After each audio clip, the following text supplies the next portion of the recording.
Welcome to You Not Crazy Conversations of Hope podcast. I'm so glad that you took the time to click on this podcast. Who am I? I am Amelia Gillis. I am a licensed mental health counselor and qualified supervisor here in the beautiful state of Florida. I've been practicing for almost a decade.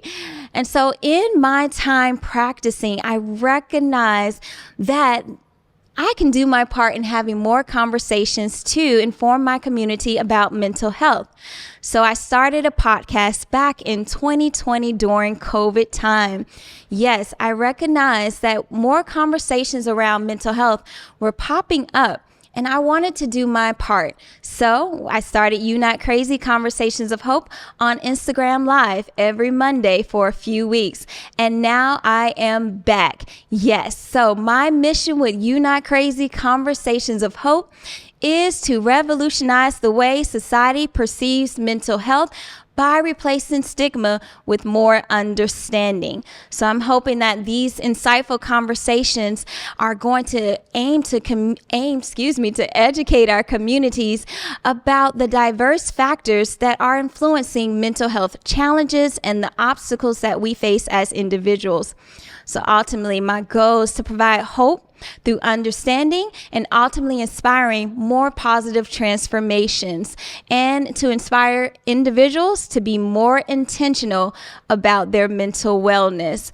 And so I'm hoping that through this podcast that I am cultivating and creating more communities that will foster empathy, empowerment, and awareness and strive to create a culture where seeking help is embraced and mental health is nurtured with compassion and acceptance. So let's get started. Episode 1. What are we talking about today? Breaking barriers. Let's have conversations about how we can overcome stigmas in our communities. So what are stigmas? Well, stigmas are those negative and those discriminatory attitudes that we may have about mental illness. So I teach a class called Youth Mental Health First Aid, and I love this class because it is teaching our community how to show up and respond when an individual is facing a crisis.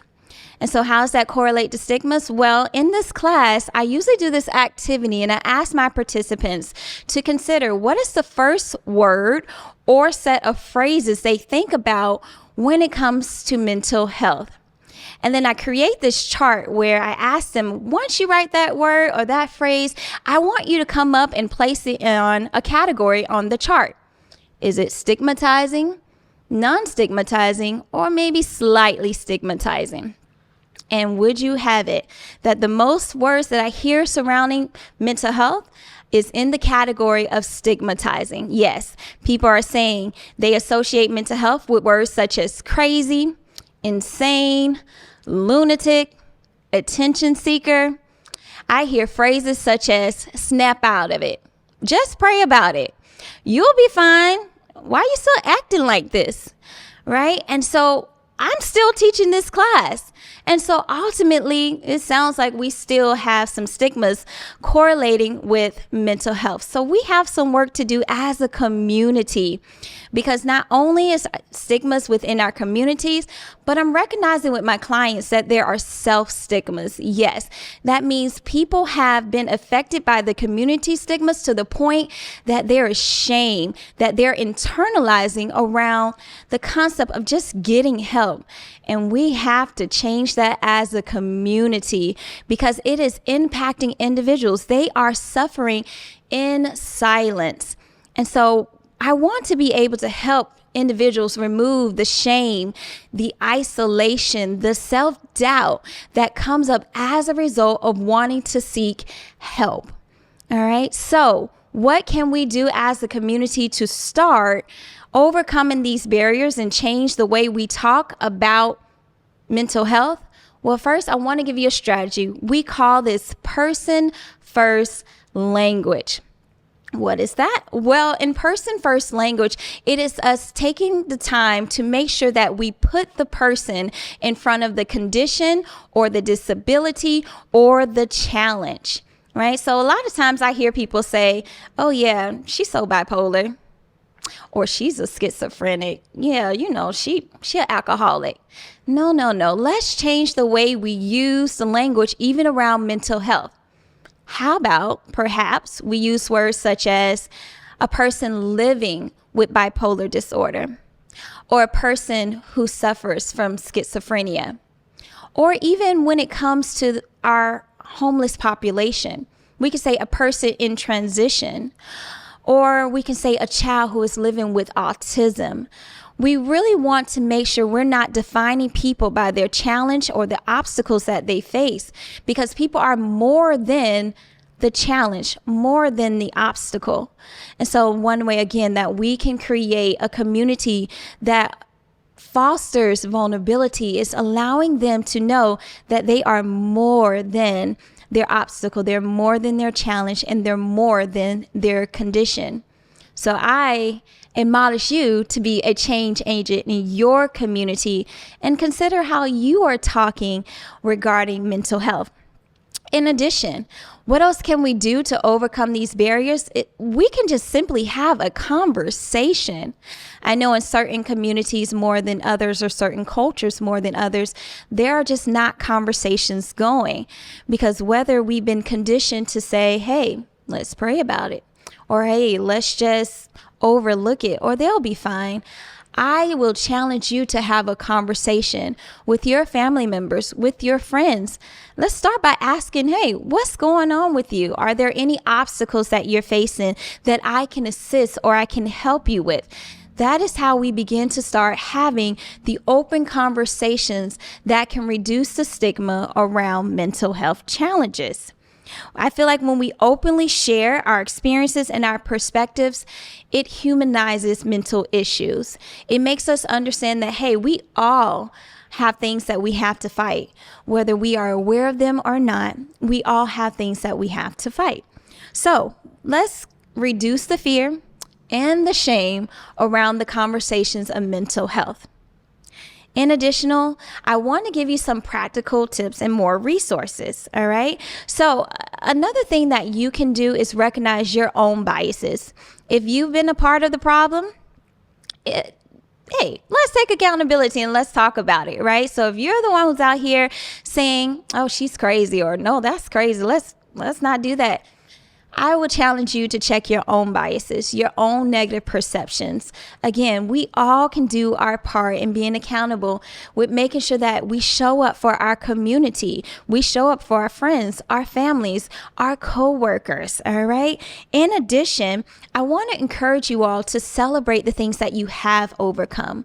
I think a lot of times, because we hide behind the things that have been challenges, we don't share them with others. And a lot of times, if we're sharing them with others, then we can encourage them to find strength and resiliency in the face of obstacles, in the face of setbacks.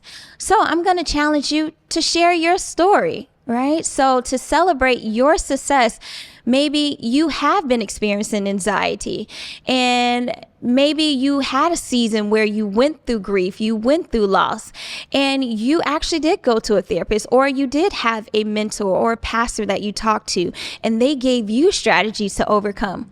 Why not share that with someone else who may not know that there are those resources available? We can be change agents. We just sometimes just have to get out of our comfort zone in order to help someone else. So ideally, overall, I hope that you take away that in our community, how we talk about mental health should definitely begin changing. And sometimes we have to check ourselves to make sure that how we're talking about it to our kids, to our partners, to our spouses, to our neighbors changes. Right? And so let's say you're still on the fence about talking to someone in your community, and you're like, let me first check me. Okay, cool. We can start there. And with that being said, there are some resources that you can connect with if you want to begin with somebody that is a complete stranger. You can always call a therapist. I know a few. But you also can contact our resources such as 211. United Way has set up a wonderful resource where you can connect with therapists, you can connect with a crisis center hotline, you can get resources if you don't know where to start. So call 211 to get more information. In addition, you can contact 988. Let's say you're in the midst of a crisis or obstacle or a challenge. You can call 988 to get information and to talk to a professional that can guide you on what the next steps are. So there are resources, there are support. And so again, even if your family is not in a position to support you, I will challenge you to tap into these resources. All right. So after each episode, I want to make sure I leave you with a takeaway. And this is a quote. Let us not love with our words, but in action and in truth, because practical acts of love are more than words. So from that, I want you to understand that we never know what a friend, a neighbor is going through. But sometimes with us just showing up and asking questions, that can be the difference in someone's life. So I'm going to challenge you to do that. And then I want to leave you with this question to consider. How could you use your voice, your actions, and your influence in your community to challenge misconceptions, promote understanding, and foster acceptance of mental health challenges and obstacles? What do you think you can do to be a change agent in your community? Well, I hope that you take the time to reflect and to consider these things when it comes to breaking barriers in your community and often have those conversations within your communities to overcome stigmas. Well, thank you for taking the time to join You Not Crazy Conversation of Hope, Episode 1. Don't forget to like, subscribe, and share. And you never know if someone can take this information and be the difference in their life. Thanks for tuning in. See you soon.